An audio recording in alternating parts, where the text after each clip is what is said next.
ZEE5 ಇರುವಾಗ ನೀವು ನಿಮ್ಮ ನೆಚ್ಚಿನ ಶೋಗಳನ್ನ ಎಂದಿಗೂ ಮಿಸ್ ಮಾಡಿಕೊಳ್ಳುವುದಿಲ್ಲ. ಅದು ಸಂಪೂರ್ಣ ಉಚಿತವಾಗಿ. ನೋಡಿ, ನಿಮ್ ಕೈ ಮುಗಿತೀನಿ, ನನ್ನ ದಯವಿಟ್ಟು ಬಿಟ್ಬಿಡಿ. ಮನೆಯಲ್ಲಿ ನನ್ನ ಮಗಳು ನನಗೋಸ್ಕರ ಕಾಯ್ತಿರ್ತಾಳೆ. ಮನೆಯವರೆಲ್ಲ ಟೆನ್ಷನ್ ಆಗಿರ್ತಾರೆ. ನನ್ನನ್ನು ಹೋಗಕ್ ಬಿಡಿ ಪ್ಲೀಸ್. ಹೋಗಿ ನಾನು ಇಲ್ಲಿಗೆ ಯಾಕೆ ಕರ್ಕೊಂಡ್ ಬಂದಿದ್ದೀರಾ ಅಂತನಾದ್ರೂ ಹೇಳಿ ಪ್ಲೀಸ್. ಹೇಳಿದೆ ತಾನೆ.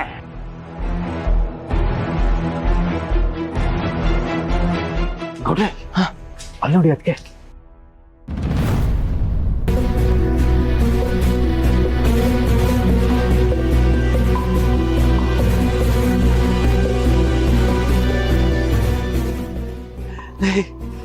ನಿಮ್ಮ ಅದಕ್ಕೆ ಸಿಕ್ಬಿಟ್ರಕಲ್ಲ, ಈಗ ನನಗೆ ಓದ್ ಹೆಸರು ಬಂದಂಗಾಯ್ತು.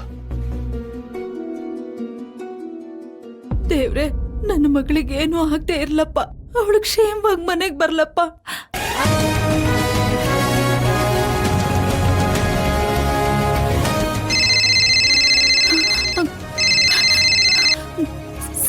ಸಿದ್ದು, ಭಾವನಾ ಸಿಕ್ಕದ್ಲಾ? ಹ್ಞೂ ಲಕ್ಷ್ಮತೆ, ನನ್ನ ಕಣ್ಮುಂದನೇ ಇದ್ದಾರೆ. ಇನ್ನೊಂದು ಸ್ವಲ್ಪ ಹೊತ್ತಷ್ಟೇ ಕರ್ಕೊಂಡ್ ಬಂದ್ಬಿಡ್ತೀನಿ. ಅವಳಿಗೆ ಫೋನ್ ಕೊಡಪ್ಪ, ನಾನು ಅವಳ ಹತ್ರ ಮಾತಾಡ್ಬೇಕು. ಲಕ್ಷ್ಮತೆ, ಈಗ ನಾನು ಅವ್ರನ್ನ ಮನೆ ಕರ್ಕೊಂಡ್ ಬರ್ತೀನಲ್ಲ, ಆಗ ಮಾತಾಡ್ಕೊಳ್ಳಿವ್ರಂತೆ. ಈಗ ನೀವು ಆರಾಮಾಗಿರಿ, ಏನೂ ಯೋಚನೆ ಮಾಡಬೇಡಿ. ಸರಿನಪ್ಪ, ಕಾಯ್ತಾ ಇರ್ತೀನಿ, ಬೇಗ ಬಾಪ್ಪ.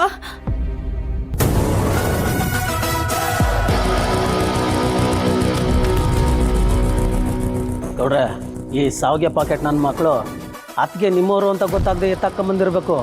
ಗೊತ್ತು ಮಾಡ್ಕೊಳ್ಳೋದಕ್ಕೆ ಅಲ್ವಲ್ಲ ನಮ್ಮ ಇಲ್ಲಿಗೆ ಬಂದಿರೋದು. ಹಿಡ್ಕೊಳ್ಳ.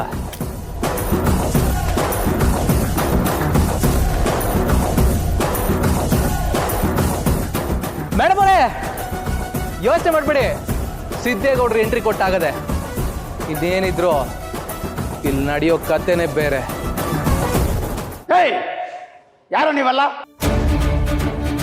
ನೋಡ್ರಲ್ಲ, ನಿಮ್ಮಂತ ಮೂರು ಬಿಟ್ಟವ್ರಿಗೆ ನಾನು ಯಾರು ಅಂತ ಪರಿಚಯ ಮಾಡ್ಕೊಂಡು ಟೈಮ್ ವೇಸ್ಟ್ ಮಾಡೋ ಪುರ್ಸೊತ್ ನನಗಿಲ್ಲ. ಮರ್ಯಾದೆಗೆ ಹೇಳ್ತಾ ಇದ್ದೀನಿ, ಅವ್ರನ್ನ ಕಳಿಸ್ಕೊಡಿ.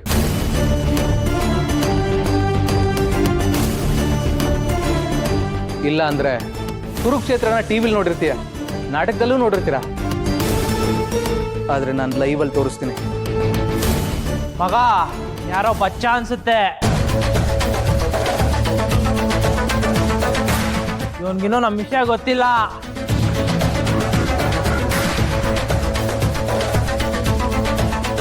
ಲೇ ಪಾಮರಿಯನ್ ಪಾಪಗಳ, ಈಟತ್ತವರೆಗೂ ನಮ್ಮ ಸಿದ್ದೇಗೌಡರು ಸುಮ್ಮನೆ ಅವ್ರೆ ಅಂದ್ರೆ ಅದ್ರ ಅರ್ಥ ಏನು ಗೊತ್ತಾ? ನನ್ನ ಮಕ್ಕಳ ಒಬ್ಬೊಬ್ರು ನರ ಕಿತ್ತು ನಾಯಿಗಾಗ್ತಾರೆ ಅಂತ ಅರ್ಥ.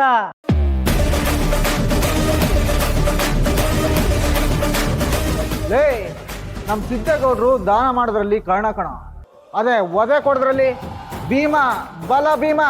ಸುಮ್ಕೆ ಕುಯ್ಕೊಂತ ಹೋಯ್ತಾ ಇರಿ. ಸುಮ್ಮನೆ ತಪ್ಪೊಪ್ಕೊಂಡ್ರೆ ಉಸು ದೇಹದಲ್ಲಿ ಇರ್ತದೆ, ಇಲ್ಲ ದೇಹನೇ ಮಣ್ಣಲ್ಲಿ ಇರ್ತದೆ. ZEE5 ಆಪ್ ಡೌನ್ಲೋಡ್ ಮಾಡಿ ಎಲ್ಲಾ ಸಂಚಿಕೆಗಳನ್ನು ಸಂಪೂರ್ಣ ಉಚಿತವಾಗಿ ನೋಡಿ.